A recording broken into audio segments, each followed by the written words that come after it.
My name is Amelia Carter, and I'm standing on the stage of Madison Square Garden, looking out at 20,000 screaming fans.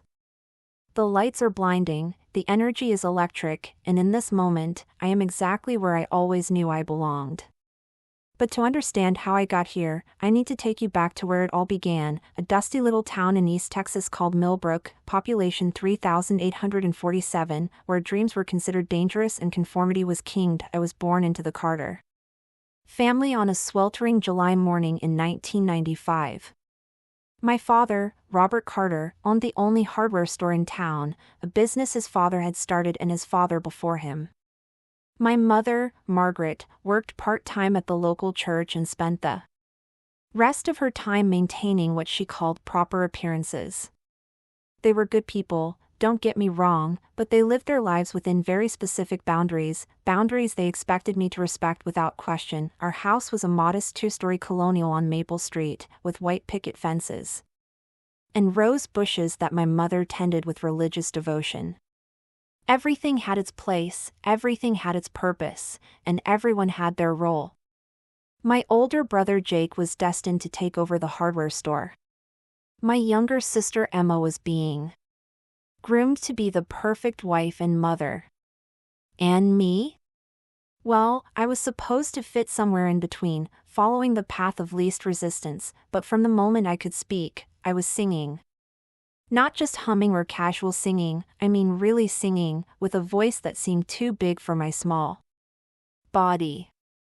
I would sing while doing chores, sing in the shower, sing walking to school. Music wasn't just something I enjoyed. It was something I needed, like breathing or eating. When I was 8 years old, our school held a talent show. I begged my parents to let me participate, and after much discussion, they reluctantly agreed. I chose to sing Amazing Grace, thinking it would be appropriate for our conservative community. The moment I stepped onto that makeshift stage in our school gymnasium, something magical happened. The room fell completely silent, and I could feel every person hanging on every note. When I finished, the applause was thunderous, and I saw tears in several teachers' eyes. "That was beautiful, sweetheart," my mother said on the drive home, but there was something in her voice, a note of concern that I didn't understand at the time. That night, I lay in bed replaying the moment over and over, feeling a sense of purpose and joy that I'd never experienced before. I knew, with the certainty that only children possess, that this was what I was meant to do with my life. The next morning at breakfast, I announced my revelation to my family. "I want to be a singer when I grow up," I declared, spreading jam on my toast with the confidence of someone who had just solved the world's greatest mystery. My father lowered his newspaper and looked at me over his reading glasses. "That's nice, honey, but singing isn't a real job. It's a hobby." "But I'm really good at it," I protested. "Mrs. Henderson said I have a gift." My mother set down her coffee cup with a gentle but firm expression. "Amelia, dear, gifts are wonderful things, but they don't pay the bills. You need to think about practical careers, teaching, nursing, maybe working in your father's store." "But I don't want to do those things," I said, feeling the first stirrings of frustration. "I want to sing. I want to make music." My father folded his newspaper completely and leaned forward. "Amelia, listen to me carefully. The music business is not for people like us. It's full of drugs, immoral behavior, and broken dreams. 99% of people who try to make it in music end up poor and disappointed. We want better for you than that." "Your father's right," my mother added, reaching over to pat my hand. "We love you too much to let you chase after something that will only break your heart. There are plenty of ways to use your voice here in Millbrook, the church choir, community theater. You can sing and still have a stable, respectable life." I was only 8, but something inside me rebelled against their words. I couldn't articulate it then, but I felt like they were asking me to cut off a part of myself, to ignore something fundamental about who I was. As I grew older, my passion for music only intensified. I taught myself to play guitar using YouTube videos, wrote songs in secret, and performed whenever I could: school events, church functions, local festivals. Each time I sang, people responded with genuine emotion and enthusiasm. But each time I brought up the possibility of pursuing music seriously, my parents shut down the conversation more firmly. By the time I was 16, the tension in our house was palpable. I had started writing more complex songs about feeling trapped, about dreams deferred, about the suffocating weight of other people's expectations. My parents found my notebook one day while cleaning my room. "Amelia, we need to talk," my father said that evening, holding my songbook like it was evidence of a crime. We sat in the living room, the same room where we'd had countless family meetings about grades, chores, and behavior. But this felt different. This felt like a trial. "These songs," my mother began, flipping through the pages, "they're very intense. And some of these lyrics are quite inappropriate for a young lady." I felt my cheeks burn with embarrassment and anger. "They're just songs, Mom. They're how I express my feelings." "That's exactly the problem," my father interjected. "These feelings, this obsession with music, it's becoming unhealthy. You're 16 years old, Amelia. You should be thinking about college, about your future, not writing songs about running away and chasing fantasies." "They're not fantasies," I shot back, my voice rising. "Music is my future. It's what I'm good at, it's what makes me happy, it's what I'm meant to do." My father stood up, his face reddening. "Meant to do? According to who? Some romantic notion you've gotten from movies and TV shows? Let me tell you what you're meant to do, young lady. You're meant to get an education, find a good man, and build a stable life. That's what responsible people do." "But what if I don't want a stable life?" I asked, tears starting to form in my eyes. "What if I want something more?" My mother's expression softened slightly, but her resolve remained firm. "Sweetheart, wanting something more is how people end up with nothing at all. We've seen it happen. Your cousin Danny thought he was going to be a professional baseball player. Where is he now? Working at a gas station in Dallas, divorced, barely making ends meet." "That's different," I protested. "Music is different. I'm different." "No, you're not," my father said bluntly. "You're a small-town girl with big dreams and no understanding of how the real world works. And as long as you're living under our roof, you'll follow our rules. No more music nonsense. You'll focus on your studies, get into a good college, and choose a practical major." That night, I cried myself to sleep, feeling more alone than I'd ever felt in my life. It wasn't just that they didn't believe in my dream, it was that they couldn't even see who I really was. To them, I was just another Carter child who needed to be molded into their vision of success and respectability. But even as I lay there in the darkness, something inside me was already planning. If they couldn't see my potential, if they couldn't support my dreams, then I would have to find another way. I would have to save myself. The seed of rebellion had been planted, and it was already beginning to grow. The next 2 years of my life felt like living in slow motion while simultaneously being trapped in a pressure cooker. My parents, convinced that they had successfully redirected my misguided ambitions, began planning my future with military precision. College brochures for business and education programs appeared on my desk. They arranged for me to shadow my mother at the church office and my father at the hardware store, hoping to spark interest in practical careers, but music refused to be silenced. I found ways to feed my passion in secret, singing in my car, With the windows up, writing lyrics on napkins during lunch breaks, recording voice memos on my phone late at night.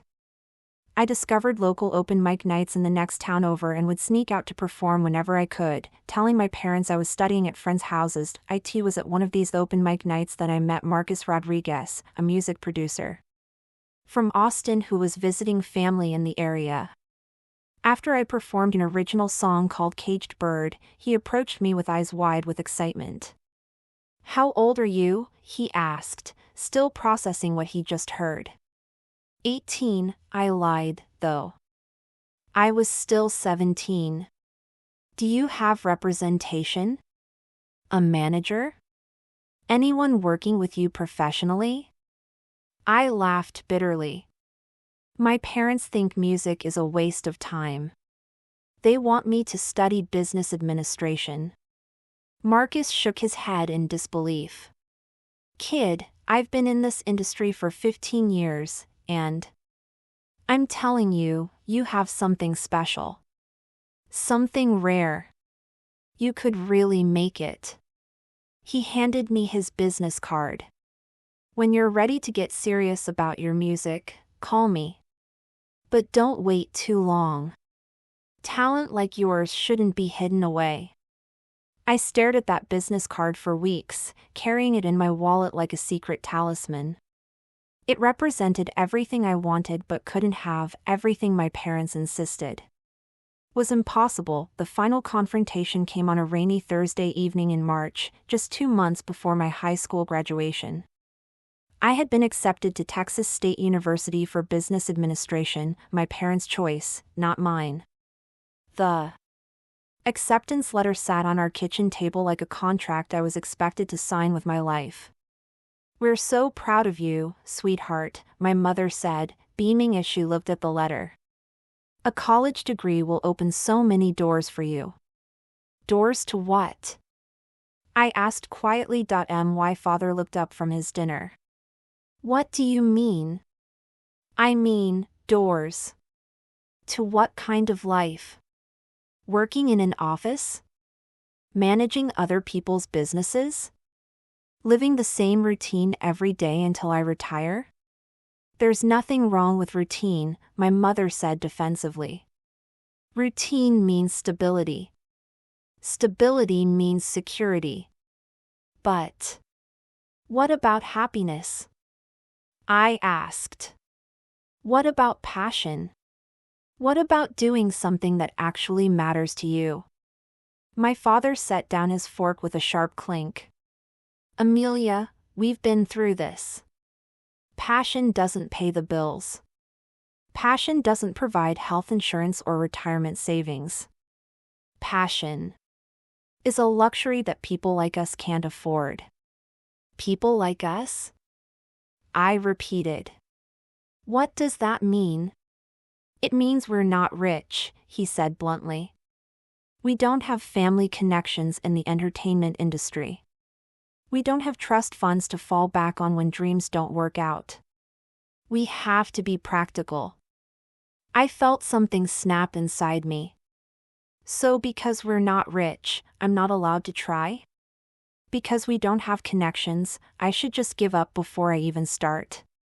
"You're being dramatic," my mother said, but I could hear the uncertainty in her voice. "Am I?" I stood up from the table, my hands shaking. "Let me ask you something. If I become a successful businesswoman, if I make good money and live a stable life, will that make you happy?" "Of course," my father said. "That's all we want for you. But what if I'm miserable? What if I spend every day wishing I was doing something else? What if I look back on my life with regret?" My parents exchanged glances. "You'll get over it," my mother said softly. "Everyone has dreams when they're young. Growing up means letting go of those dreams and accepting reality." "Maybe that's your reality," I said, my voice growing stronger. "But it doesn't have to be mine." I pulled Marcus's business card from my wallet and placed it on the table. "A music producer heard me sing. He said I have real talent. He said I could make it. My father picked up the card and examined it with suspicion. Some stranger tells you what you want to hear, and you think that means something? Amelia, these people prey on naive kids with big dreams. They'll take your money and disappear. He didn't ask for money, I protested. He offered to help me. Nothing is free in this world, my father said, tearing the business card in half. Especially not in the music business. I watched the pieces of the card flutter to the floor, and something inside me died and was reborn in the same moment. You just destroyed my future, I whispered. We're protecting your future, my mother said firmly. Someday you'll thank us. No, I said, my voice steady despite the tears streaming down my face. Someday you'll regret this. You'll regret not believing in me. You'll regret trying to make me into someone I'm not. I turned and walked toward the stairs, but my father's voice stopped me. Amelia, if you keep pushing this music nonsense, you'll leave us no choice but to take more drastic measures. No car, no phone, no freedom until you come to your senses. I turned back to face them, and for the first time in my life, I saw my parents clearly, not as the wise, protective figures I'd always believed them to be, but as scared people trying to control something they didn't understand. You can take away my car and my phone, I said quietly. But you can't take away my voice. And you can't take away my dreams. Those belong to me. That night, I made a decision that would change everything. I couldn't stay in Millbrook. I couldn't go to college to study something I didn't care about. I couldn't live a life that wasn't mine just to make my parents comfortable. I had memorized Marcus's phone number before my father destroyed his card. I called him from a payphone the next day. Marcus? This is Amelia, the girl from the open mic night. Amelia! I was hoping you'd call. Are you ready to talk about your music career? I took a deep breath. I'm ready to do more than talk. I'm ready to leave everything behind and make this happen. There was a pause. Are you sure? This isn't an easy path, especially without family support. I'm sure, I said, and for the first time in months, I felt completely certain about something. I'd rather fail trying to live my dream than succeed at living someone else's. All right then, Marcus said. Let's make some music. The plan was simple but terrifying. I would graduate high school, tell my parents I was going to orientation at Texas State, but instead drive to Los Angeles where Marcus had connections. I had been saving money from my part-time job at the local diner, and it was enough for gas, a few weeks of cheap accommodation, and basic survival. It wasn't much of a plan, but it was mine. And for the first time in my life, that felt like enough. Graduation day arrived with the kind of oppressive Texas heat that makes everything shimmer like a mirage. As I walked across the stage to receive my diploma, I felt like I was living in two different timelines simultaneously. In one timeline, I was the dutiful daughter, about to head off to college to study business administration, making my parents proud by following their carefully laid plans. In the other timeline, I was a girl with a secret, counting down the days until I could escape to chase the dream that burned inside me like a fever. My parents beamed from the audience, taking pictures and waving enthusiastically.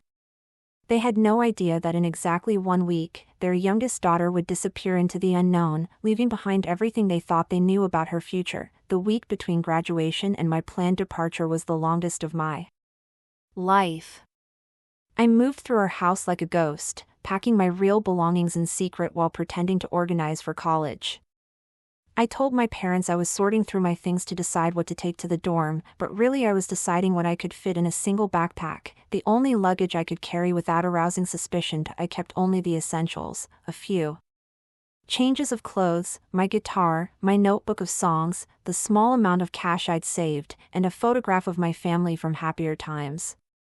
Everything else, my childhood bedroom, my books, my high school memories, would have to stay behind. The hardest part was lying to my siblings.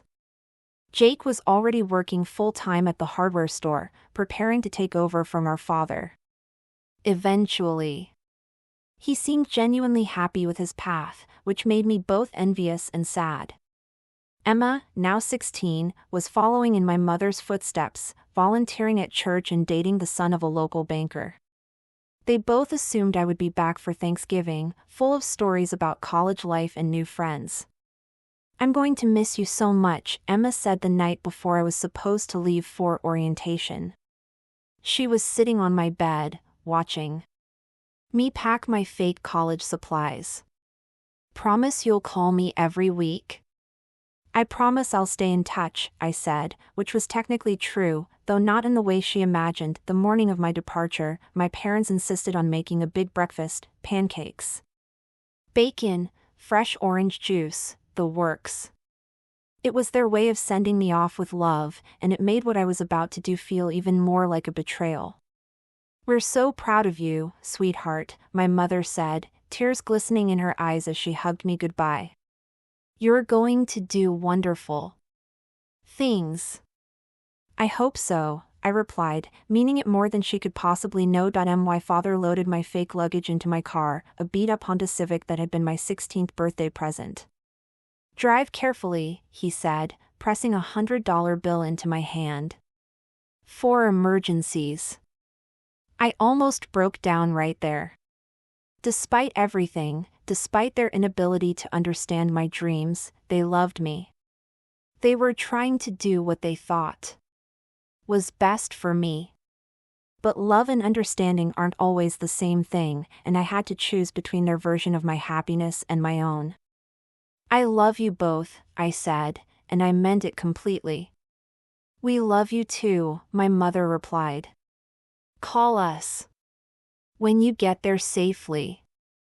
I drove away from our house on Maple Street, watching my parents wave from the front porch in my rearview mirror until they disappeared around the corner. Then I pulled over at the first gas station, sat in my car, and cried for 20 minutes. When I was done crying, I called Marcus. "Today's the day," I said. "Are you sure about this, Amelia? Once you're in LA, there's no guarantee of anything. It's going to be hard, harder than you can imagine." "I'm sure," I said, though my voice was shaking. "I can't live their life anymore. I have to try to live mine." "All right then. I've got you set up with a room in a house with 3 other aspiring musicians in North Hollywood. It's not fancy, but it's cheap and safe. And I've already started making some calls about getting you auditions." The drive from Millbrook, Texas, to Los Angeles, California, took 18 hours. I drove straight through, stopping only for gas and bathroom breaks, surviving on energy drinks and determination. I had never been more than 100 miles from home in my life, and suddenly I was crossing state lines, watching the landscape change from familiar Texas plains to New Mexico desert to California mountains. When I finally saw the "Welcome to Los Angeles" sign, I pulled over and called my parents from a payphone. "Hi, Mom. I made it to campus safely." "Oh, wonderful. How does it look? Are you excited?" I looked around at the urban sprawl, the palm trees, the endless stream of traffic, and felt a mixture of terror and exhilaration. "It's different from what I expected. But I think it's going to be good for me." "We miss you already," she said. "Your father wants to know if you need anything." "I'm fine," I lied. "I should go. Orientation starts early tomorrow." "Okay, sweetheart. We love you." "I love you too." I hung up the phone and sat in my car for a moment, processing what I had just done. I had lied to my parents, left my family, and driven across the country to pursue a dream that might be completely Impossible. I was 18 years old, alone in a city of 4 million people, with less than $1,000 to my name and no backup plan, but I had never felt more alive. The house Marcus had arranged for me was a small, rundown bungalow in North Hollywood, shared by 4 aspiring musicians who were all chasing their own versions of the same dream. My roommates were Jake, a guitarist from Ohio, Sophia, a singer-songwriter from Mexico, and Danny, a drummer from New York. They welcomed me with the easy camaraderie of people who understood what it meant to risk everything for music. First rule of LA, Sophia told me as she helped me carry my single backpack to my room, a converted garage with a mattress on the floor and a single window. Everyone here is either running towards something or running away from something. Usually both. What are you running toward? I asked. She smiled. The same thing you are. The chance to turn our dreams into reality. My room was smaller than my closet back home, but it was mine. For the first time in my life, I was living in a space where music wasn't just tolerated, it was the whole point. I could hear Jake practicing guitar in the living room, Danny working on beats in his bedroom, Sophia writing lyrics on the back porch.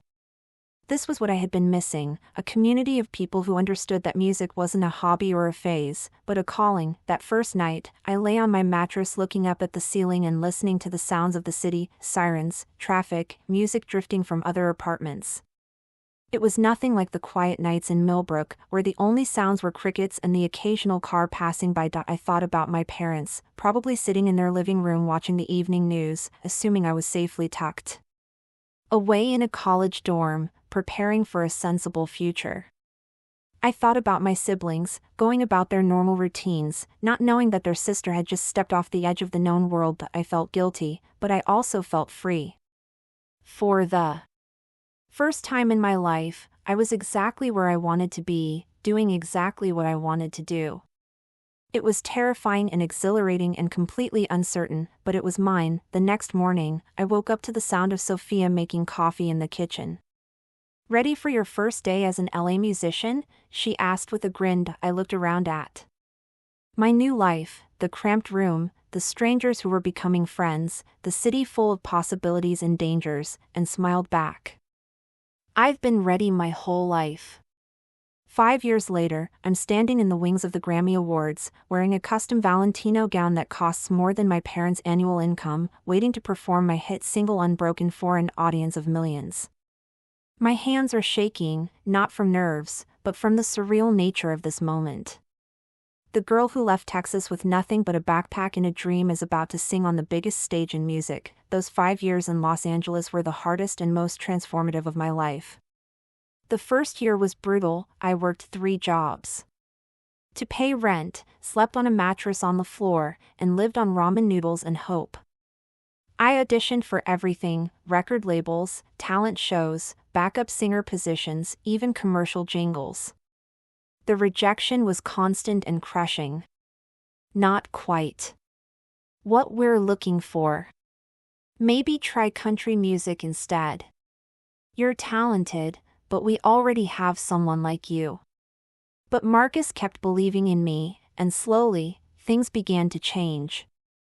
I started getting small gigs, coffee shops, local venues, opening acts for bigger artists. I wrote songs about my journey. About leaving home, about the pain of choosing your dreams over your family's expectations. People connected with those songs in ways that surprised me. The breakthrough came in year 3 when a video of me performing Caged Bird, the song I'd written about feeling trapped in Millbrook, went viral on social media. Within a week, I had record labels calling. Within a month, I had signed with Atlantic Records. Within a year, my debut album Small Town Rebel had gone platinum, but success in the music industry isn't just about talent, it's about business, marketing, image, and navigating a complex web of relationships and politics. I had to learn to be not just a singer, but a brand. I had to make decisions about my image, my sound, my message. And through it all, I carried the weight of my family's absence. I hadn't spoken to my parents since that first phone call from Los Angeles. They thought I was in college, and I let them believe it. I sent them fake updates about my studies, created elaborate lies about my business administration courses, and avoided their requests to visit. It was easier than explaining the truth, easier than facing their disappointment and anger, but as my career took off, the lies became harder to maintain. When my first single hit the radio, when my face appeared on billboards, when entertainment news shows started featuring my story, I knew it was only a matter of time before they found out. The call came on a Tuesday morning in November. I was in my new apartment in West Hollywood, a far cry from the converted garage where I'd started, when my phone rang. It was my mother. Amelia? Her voice was strange, confused. I just saw something on the news. There's a singer named Amelia Carter, and she looks just like you, and they're saying she's from Texas. My heart stopped. Mom, is that you? Are you famous? I closed my eyes, feeling the weight of 3 years of deception crashing down on me. Yes. Mom. It's me. The silence that followed was deafening. Then, you've been lying to us. For 3 years, you've been lying to us. I know. I'm sorry. Your father wants to talk to you.